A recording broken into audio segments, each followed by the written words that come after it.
लीजिए, आप सवाल खड़े करने के मेरे घर से आर्मी में है, ठीक है, हमारे घर से आर्मी में हम जानते हैं, ठीक है, और वो जो शहीद होके आते हैं वो गरीब माँ के बच्चे होते हैं, किसी नेता के बच्चे नहीं है वो लोग इस देश के अंदर। और आप आर्मी से अगर इतना प्यार होता तो जो आर्मी के बच्चे जो धरना प्रदर्शन कर रहे हैं ना, उनकी मांगों को पूरा कर लिया होता। आप व्यवस्था को इतना चौपट कर दिया कि हिंदू मुस्लिम की आड़ में।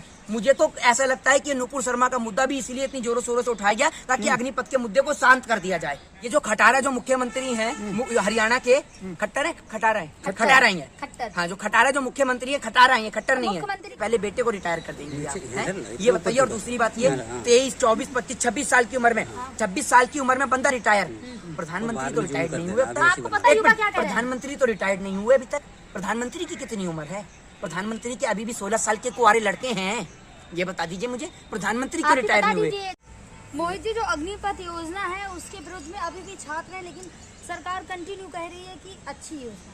देखिए, सबसे पहली बात तो ये कि आज मेरे को वाकई में आप जैसे पत्रकार को जो है मैं लगातार ट्रोल भी करता हूँ, लेकिन आपने आज बहुत वाजिब सवाल किया है, इसकी मैं प्रशंसा भी करूंगा। लेकिन मैं आपको एक बात बता दूं, क्योंकि पूरे देश में हिंदू और मुसलमान के सिवा कुछ नहीं चल रहा है। पूरे देश के अंदर जो है नुपुर शर्मा हो गया या हिंदू मुसलमान हो गया, सिर्फ यही चल रहा है। लेकिन आपने जो अग्निपथ का सवाल किया, देखिए अग्निपथ जो है, जिस तरीके से देश के आर्मी के ऑफिसर जो हैं, देश के जवान जो बनना चाहते हैं, देश की सरहद की हिफाजत करना चाहते हैं, उनको चौकीदार बनाने का प्रयास भारतीय जनता पार्टी की तरफ से लगातार किया जा रहा है कि उनको चौकीदार बना दिया जाए, उनको सरकार का गुलाम बना दिया जाए। अभी आप ये देखिए सीधे तौर पर जिस तरीके से छात्रों ने प्रदर्शन किया, प्रोटेस्ट किया, उन पे पुलिस ने हिरासत में भी लिया, उन पे कानूनी कार्रवाई भी करी, लेकिन उनकी कोई भी समस्या का समाधान नहीं हुआ है। और सबसे बड़ी बात कि भारतीय जनता पार्टी के नेता इतने नीच किस्म के लोग हैं ये लोग कि अपनी पेंशन बंद करने के लिए कोई नहीं बोलेगा। एक नेता अपनी पेंशन बंद करने के लिए नहीं बोलेगा कि मैं देश के लिए अपनी पेंशन छोड़ दूंगा, लेकिन आर्मी वालों को पेंशन मिलती है तो सबके दिल में एक तरफ से दर्द होता है। क्यों आखिर दर्द होता है? इस देश के अंदर आर्मी जो है वो आपकी और मेरी हिफाजत करती है। वो तो बोल रहे हिफाजत करने वाले ज्यादा से ज्यादा लोगों को मौका मिलेगा, युवाओं को। अरे तो ज्यादा से ज्यादा अगर युवाओं को मौका मिलेगा तो ये मौका लेने के हकदार भारतीय जनता पार्टी के नेता अपने बच्चों को बनाए ना। तो रहे अपने बच्चों दूसरी बात ये बताइए, को भी दे रहे हैं। तो गृह मंत्री का बेटा आप बीसीसीआई छोड़कर वहाँ जाएगा? मतलब जो बीजेपी के ही है, उन्होंने कहा है मेरी बेटी इस योजना के तहत जाना चाहती है, तो जाना चाहती है तो भेज दीजिए ना, ऐसी थोड़ी चली जाएगी। अरे सुन लीजिए, ऐसी नहीं चली जाएगी। पहले आपको ना अपनी बेटी को 10 बजे 12 बजे जो सो के उठती है ना, उसको सुबह 4 बजे उठाना पड़ेगा। ऐसी नहीं भर्ती हो जाती आर्मी में। ये आर्मी है, ठीक है ना, कोई वो नहीं है कॉमेडी शो चल रहा है, कोई कॉमेडी सर्कस चल रहा है कि जब मर्जी उठ के चलेगा या जो मर्जी कर लिया। ये आर्मी है, इसके लिए तैयारी के लिए सुबह 4 बजे उठना पड़ता है। रवि किशन क्या है? रवि किशन को बोलिए ना कि अपनी बेटी को सुबह 4 बजे उठाएं और उसको पहले दौड़वाएं। कई किलोमीटर तक रनिंग करनी पड़ती है, तब जाके आर्मी में भर्ती निकलती है। आप लोग तो रवि किशन हो गया या कोई हो गया, रवि किशन क्या है? रवि किशन खुद क्यों नहीं हुए आर्मी में भर्ती? बताइए। एक एक्टर है और साथ ही साथ बीजेपी के नेता हैं। हाँ, तो बीजेपी के नेता हैं तो बीजेपी की दलाली करेंगे ही। ये नहीं पता आपको? रवि देख लेते हैं, रवि किशन की बेटी अग्निपथ में देती है नहीं देती है एग्जाम, पता चल जाएगा। तीनों सेना के अध्यक्ष भी तो फायदा गिना रहे हैं। अरे तीनों सेना के जो अध्यक्ष जो फायदा गिना रहे हैं वो दिन भूल गए जब 6 महीने बढ़ाने को लेके कोर्ट पहुंच गए थे। वो तो बीके सिंह, बाकी अभी मौजूदा बीके सिंह भूल गए अब इस बात को। ये तो बता दीजिए, बीके सिंह को शर्म आनी चाहिए कि वो खुद आर्मी से हैं और देश के नौजवानों के सपनों पे पानी फेर रहे हैं। मैं आपको एक बताऊं, और बहुत सारे लोग जो हैं फायदे गिना रहे हैं। वो कह रहे हैं कि इसके बाद ये बिजनेस कर सकते हैं, CISF में भर्ती हो सकते हैं। अरे बिजनेस करना उनको होता तो वो आर्मी का एग्जाम ही क्यों देते? तो ये बताइए। डिग्री मिलेगी, 11 लाख रुपए मिलेंगे। क्या आप जानती, एक मिनट, आप चाहती हैं इस देश के अंदर जब एक आर्मी का जवान सरहद की ड्यूटी से वापस लौट के आए तो उसको कोई रोजगार ना मिलके वो ऑटो ड्राइव करे? हैं, ऑटो ड्राइव करके और पीछे लिखवा रखा, एक मिनट, पीछे लिखवा रखा पूर्व सैनिक, तो आपको अच्छा लगेगा? बताइए। खट्टर सरकार और यूपी सरकार ने तो कह दिया रोजगार देंगे सबको। अरे तो रोजगार देंगे सबको, तो रोजगार में सबको नेता बना दीजिए। एक काम कीजिए, 4 साल के लिए प्रधानमंत्री का कार्यकाल कर दीजिए। हर चीज ठेके पे है ना, 5 साल के लिए है तो प्रधानमंत्री जी का कार्यकाल 5 साल के लिए है। तो आप इसका 5 साल क्यों नहीं कराया? अग्निपथ का क्यों नहीं करा जानती हैं? क्योंकि जहां 5 साल हो गई वहीं पेंशन मिलनी शुरू हो जाएगी, सरकारी सुविधा मिलनी शुरू हो जाएगी। देश के जवान के प्रति इतनी नफरत क्यों? सिर्फ एक सवाल, क्या देश का जवान जो नहीं ये नफरत ही है। आप चंद पैसे सुन लीजिए, जैसे लोग नफरत फैलाते हैं। हाँ, तभी आर्मी को भी नीलाम कर दिया आपने, तभी आपने आर्मी को भी नीलाम कर दिया। मोदी जी को किसी चीज से प्यार नहीं है। इन्होंने जिस चीज को कहा है कि मुझे उससे प्यार है, सबसे पहले उसी को बेचने का काम करा है। आर्मी इस देश की हिफाजत के लिए बनी है, आप उसको बेचने का काम कर रहे हैं। 5 साल नेता मंत्री पेंशन खाते हैं, एक दिन के लिए कोई MP बन गया, मेंबर ऑफ पार्लियामेंट बन गया, मेंबर लेजिस्लेटिव असेंबली बन गया, तो उसको पूरी जिंदगी भर तक पेंशन मिलती है। होती है, लेकिन आर्मी को अगर पेंशन मिल जाए तो आपको तकलीफ है।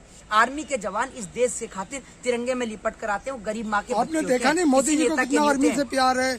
दिवाली मनाने जाते हैं, आप भी सवाल खड़े कर रहे हो। आप दिवाली अगर मनाने जाते हैं ना, सुन लीजिए, आप सवाल खड़े करने जाते हैं, मेरे घर से आर्मी में है, ठीक है, हमारे घर से आर्मी में, हम जानते हैं, ठीक है, और वो जो शहीद हो कहते हैं वो गरीब माँ के बच्चे होते हैं, किसी नेता के बच्चे नहीं है वो लोग इस देश के अंदर। और आप आर्मी से अगर इतना प्यार होता तो जो आर्मी के बच्चे जो धरना प्रदर्शन कर रहे हैं ना, उनकी मांगों को पूरा कर लिया होता। आपने पहले SSC GD के बच्चों को खून के आंसू रुलाया, उनकी बात नहीं मानी, फिर उसके बाद में आपने आर्मी वाले बच्चों को अब आप रुला रहे हैं। देश के अंदर आपने देश की अर्थव्यवस्था को इतना चौपट कर दिया कि हिंदू मुस्लिम की आड़ में, मुझे तो ऐसा लगता है कि नुपुर शर्मा का मुद्दा भी इसलिए इतनी जोरों शोरों से उठाया गया ताकि अग्निपथ के मुद्दे को शांत कर दिया जाए। हिंदू मुसलमान बीजेपी लेके ही जब आती है, जब इनको शांत करना हो मुद्दों को। मनोहर लाल खट्टर जी ने भी कहा है कि जो अग्निवीर आएंगे 4 साल बाद उनको हम नौकरी देंगे। ये जो खटारा जो मुख्यमंत्री हैं हरियाणा के, खट्टर है, खटारा है, खटारा ही है, खट्टर। हाँ, जो खटारा जो मुख्यमंत्री है, खटारा है, खट्टर नहीं है। मुख्यमंत्री के लिए आप ऐसी बात कर अरे मुख्यमंत्री के लिए ही ऐसी बात करेंगे, ये हरियाणा के मुख्यमंत्री। क्या कैसे सही से लें? श्री मनोहर लाल खट्टर। जब प्रधानमंत्री जी से ठीक से बोला जाता है बेटी बचाओ बेटी पढ़ाओ को बोलते हैं बेटी बचाओ बेटी पढ़ाओ। वो तो जुबान फिसल जाती है मोहित जी, उसी लेकर कब तक चलोगे? फिसलती है, टैरी प्रॉम्प्टर देख के ठीक से पढ़ नहीं पाते, लप लप कर देते हैं, यूं करके टैरी प्रॉम्प्टर जैसी बंद हुआ उनकी बत्ती सी गुल हो जाती है। सम्मानित पदों का ध्यान रखें। अरे सम्मानित पदों का पूर्ण ध्यान है, हमें पूर्ण ध्यान है। क्या उनको आर्मी का ध्यान नहीं है? तो आर्मी के लिए अच्छे के लिए लाए ना, आप मानते क्यों नहीं? आपको तो विरोध ही करना है। सुन लीजिए मेरी बात, आर्मी के अच्छे के लिए क्या लाए हैं, क्या फायदा हुआ? वो जल्दी रिटायर होंगे तो नए नए युवाओं को मौका मिलेगा। सुन लीजिए अब मेरी बात सुन लीजिए, शरत पे क्या होगा? शरत पे ये होगा कि आप पक्की हैं तो आप गोली खाइए, मैं तो 4 साल बाद हट जाऊंगा, मैं क्यों आगे? मोहित जी अभी जो आरक्षण दे रहे हैं ना, 25% युवा है जिन्हें फिक्स कर देंगे। 25% आरक्षण है, दे रहे हैं ना, कहा है ना देंगे। पढ़ा है अपने ठीक से नियम? अप टू है ना, अप टू का मतलब समझती है? हाँ, समझते हैं। ज्यादा से ज्यादा 25%, फिक्स नहीं है 25%, अप टू में 25% है, ठीक है ना? तो 25% का मतलब 1% भी दे सकते हैं, 2%। मान लीजिए 1000 वैकेंसी निकली, ठीक है, अब आप मान लीजिए 1000 का 25% में कितने लोगों को भर्ती करेंगी? 15, 20, 25, इससे थोड़ी कर देंगी। तो आप ये बताइए बाकी के लोग कहाँ जाएंगे? बाकी के लोग कहाँ जाएंगे? एक मिनट, रोजगार करेंगे। अरे मैं आपसे क्या कह रहा हूँ, अगर उन्हें रोजगार करना होता तो अपनी जिंदगी क्यों लगाते? अपनी जिंदगी के वो कीमती पल देश की हिफाजत के लिए जो उन्होंने तैयारी करी है अपने तिरंगे। एक बात योजना का विरोध कर रहे हैं, बाप से पहले पहली बार, अरे सुन लीजिए, बाप से पहले बेटे को रिटायर कर देंगे, ये बताइए। और दूसरी बात ये 23, 24, 25, 26 साल की उम्र में, 26 साल की उम्र में बंदा रिटायर। प्रधानमंत्री तो रिटायर्ड नहीं हुए अब तक। प्रधानमंत्री तो रिटायर्ड नहीं हुए अभी तक। प्रधानमंत्री की कितनी उम्र है? प्रधानमंत्री के अभी भी 16 साल के कुंवारे लड़के हैं, ये बता दीजिए मुझे। प्रधानमंत्री क्यों रिटायर नहीं हुए? आपको पता है, जब इस देश के प्रधानमंत्री को तो जनता रिटायर करेगी ना। देश के अंदर 50 साल का बूढ़ा व्यक्ति प्रधानमंत्री बन सकता है, जब इस देश के अंदर 60 साल के बुजुर्ग आदमी राष्ट्रपति बन सकते हैं, उपराष्ट्रपति बन सकते हैं, तो इस देश के अंदर एक नौजवान जो 30-32 साल की उम्र तक पूरा जवान चलता फिरता रहता है, एक युवक 32, 34, 35 साल की उम्र तक चलता है। योजना का विरोध कर रहे हैं, लेकिन युवा भी पता है क्या, युवा कह रहे हैं चाहे 4 साल हो चाहे 11 साल, देश की हिफाजत करना है, 4 साल भी मौका मिल रहा है तो बहुत है। कौन युवा कह रहे हैं? बहुत सारे युवा कह रहे हैं। सोशल मीडिया पे रवि किशन युवा हैं। सोशल मीडिया पे वीडियो देखिए कितनी ज्यादा ट्रेंड। तो ये मुझे बता दीजिए, इतने सारे जो बच्चे निकले हुए अग्निपथ में, ये सारे देशद्रोही होंगे, आतंकवादी हैं, टेररिस्ट है, खालिस्तानी है, पाकिस्तानी है, या ये विपक्ष के बुलाए हैं? कौन है? विपक्ष के भड़काए हुए। विपक्ष के। अगर विपक्ष के पास इतना वोट है तो विपक्ष में कैसे, ये बता दीजिए आप? रवि किशन वोट है तभी वो विपक्ष। अरे मैं तो आपको इतने दिन से समझा रहा हूँ, आपके तो अब तक दिमाग में भेजे में बैठी नहीं है, आप तो अभी भी बीजेपी की दलाली करती हैं।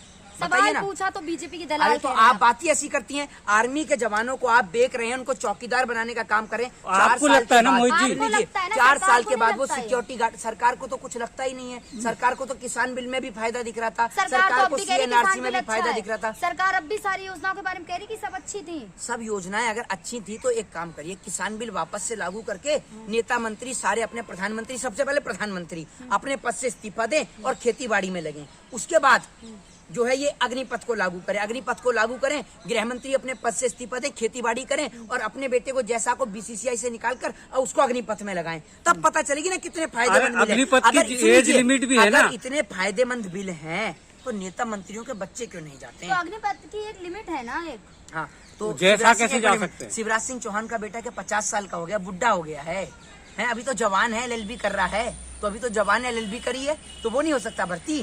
ये बताइए ना, क्यों नहीं देते उसको? LLB LLM क्यों करा रहे हैं? कराइए उसको अग्निपथ में भर्ती। वहीं- गरीब हमने नहीं। हमने ठेका ले लिया है हिंदुस्तान के लिए। हैं? मोहित जी, वहीं पे बीके सिंह ने ये कहा है कि जिनको जाना है जाए, जिनको नहीं जाना नहीं जाए। हाँ, पहले आर्मी के लिए लोगों को प्रोत्साहन किया जाता है, पहले लोगों को आर्मी के लिए प्रोत्साहित किया जाता था, उन्हें बताया जाता था कि कैसे किस तरीके से हमारे घर से अंदर आर्मी में हमें पता है, बताया जाता है कि वहाँ पे बॉर्डर की ये होती है हालत, हमारे उधर दूसरी और दूसरे जवान खड़े रहते हैं, बारिश होती रहती है, धूप होती रहती है, आप आर्मी में भर्ती होंगे तो आपको मौका मिलेगा इस देश के तिरंगे के प्रति, इस देश के प्रति अपने फर्ज को अदा करने का, इस देश में अपने कंट्री के प्रति कंट्रीब्यूट करने का। तो लोगों के मन में एक ऐसा हौसला बुलंद कर दिया जाता था कि लोग दिन रात सुबह उठ के इंडियन आर्मी के लिए मेहनत करते थे और भारतीय सेना में भर्ती होते थे। कई लाख लोग फिजिकल और एग्जाम दिया करते थे।